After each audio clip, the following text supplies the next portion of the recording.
Praise the Lord. आप सबको जय मसीह की।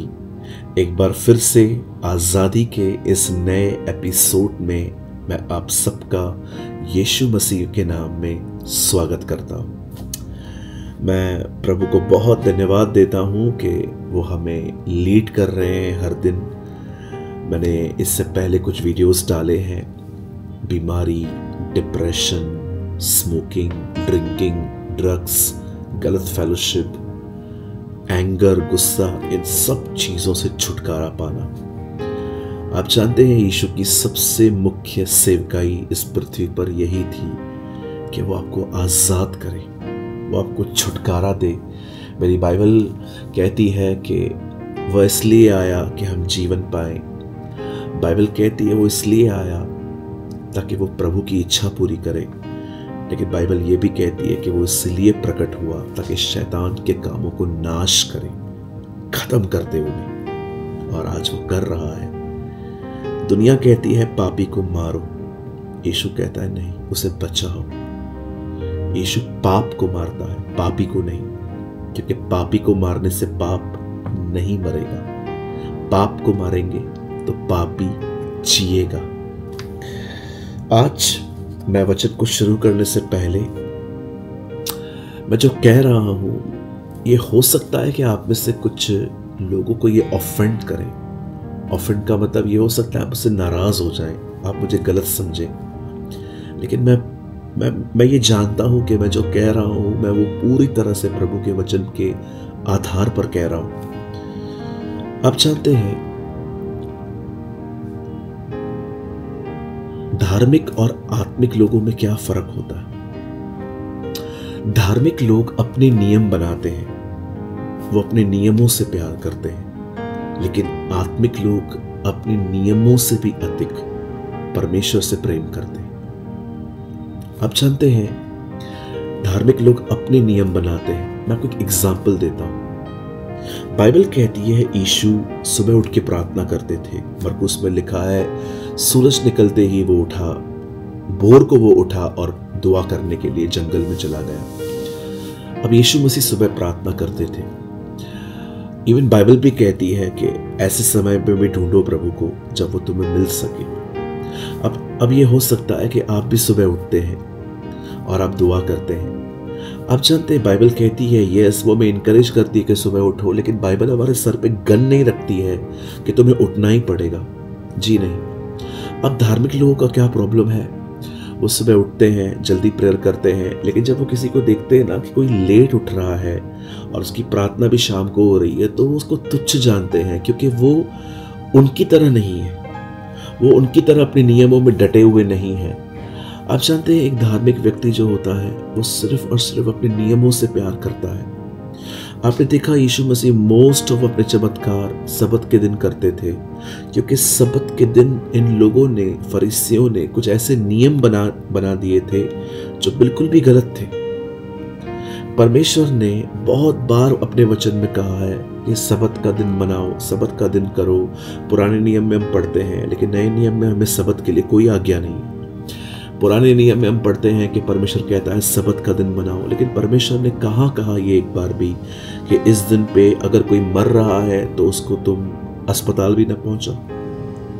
प्रभु ने कब कहा कि अगर आपके परिवार में कोई बीमार है तो उसको डॉक्टर के पास भी मत लेके जाओ। लेकिन आपने देखा फरीसी भड़क जाते थे यीशु पर जब वो देखते थे कि वो सबत के दिन काम करता है। एक दिन यीशु ने उनको कहा कि अगर तुम्हारा घोड़ा, गधा, गाय, बैल अगर सबत के दिन समुद्र में जाए, पानी में जाके गिरे, कुएं में जाके गिरे, तो क्या तुम उसे नहीं बचाओगे?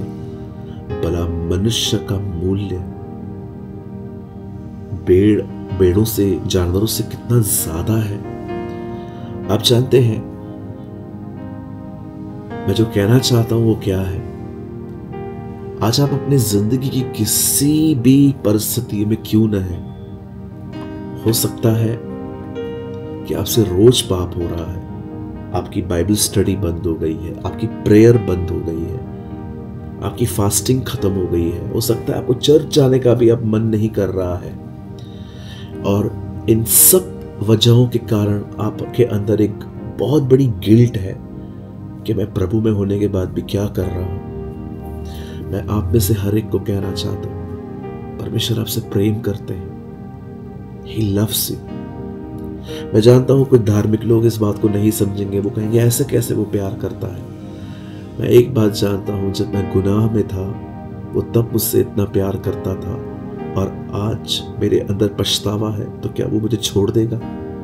मेरे भाइयों, मेरी बहनों, चाहे आप नशे में हैं, चाहे आप प्रभु को जानने के बाद भी आप पाप कर रहे हैं, मैं आप में से हर एक को कहना चाहता हूं, प्रभु आपसे प्रेम करते हैं। उन्होंने आपको नहीं छोड़ा है। लौट आइए उनके पास। आज जो वर्ड मैं आपको बताना चाहता हूं, ये बहुत इंपॉर्टेंट है। इस समय आपके सामने एक वर्ड है जो इब्रानियों के 4 अध्याय में लिखा है, और ये वचन लिखा है 7 में, इसीलिए वह किसी विशेष दिन को ठहराकर इतने दिन के बाद दाऊद की किताब में उसे आज का दिन कहता है, जैसे पहले कहा गया था, यदि तुम आज उसका शब्द सुनो तो अपने मन को कठोर न करो। अब जानते हैं हम कैसे पहचानते हैं कि हमारे मन कठोर हो चुके हैं? एक चीज से, कठोर मन पश्चाताप नहीं करना चाहता, वो रिपेंट नहीं करना चाहता। याद रखिए, पाप आपके मन को कठोर कर सकता है, और कठोर मन आपसे अधिक पाप करवा सकता है। और जब पाप बढ़ता रहता है, बढ़ता रहता है, बढ़ता रहता है, वो रुकने का नाम नहीं लेता, तो मैं आपको बताना चाहता हूं, मन इतना कठोर हो जाता है कि उसके अंदर पश्चाताप की कोई भी भावना नहीं होती। वो नॉर्मल रहता है, इट्स ओके, चलता है। पर आज अगर आप में से किसी को ऐसा लग रहा है कि यस ब्रदर, मेरी भी स्थिति कुछ ऐसी ही है, मैं रोज पाप करता हूं लेकिन मेरे अंदर कोई पछतावा नहीं है, कभी कभी तो ये भी है कि मैं पाप में इंजॉय करता हूं, मुझे मजा आता है वो सब करने में। अगर आज आपकी स्थिति ऐसी है कि आपसे पाप रुक ही नहीं रहा, और आपके अंदर अभी कोई खास पछतावा भी नहीं है कि आप इतनी बड़ी गलतियां और पाप कर रहे हैं, मैं आपको कहना चाहता हूं, 2 चीजें करिए। अगर आप ये 2 चीजें करेंगे, आपके हार्ट में होली स्पिरिट, पवित्र आत्मा फिर से आपको रिन्यू करने का काम स्टार्ट करेगा, आपके हृदय में पश्चाताप आएगा। आप जानते हैं, जब फरीसी यूहन्ना से मिलने गए और उन्होंने कहा कि हमें बपतिस्मा दे, जानते हो यूहन्ना ने उन्हें बपतिस्मा क्यों नहीं दिया?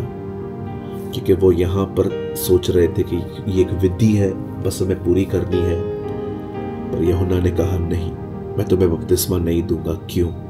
क्योंकि उनके अंदर कोई पछतावा नहीं था। जिंदगी में कई चीजें ऐसी होती हैं कि जब हम ऐसी जगहों पे पहुंच जाते हैं जहां पर हमारे अंदर कोई पछतावा नहीं होता। अगर आप चाहते हैं कि आपसे पश्चाताप हो, आपकी गलतियां आपको महसूस हो, आपको पता चले कि आप अंधेरे में हैं, यदि आप चाहते हैं कि आपके लाइफ में आपका कठोर मन जाए और एक सॉफ्ट हार्ट आपके अंदर आए, तो मैं आपको सबसे पहले एक चीज कहूंगा, आराधना करना शुरू करें।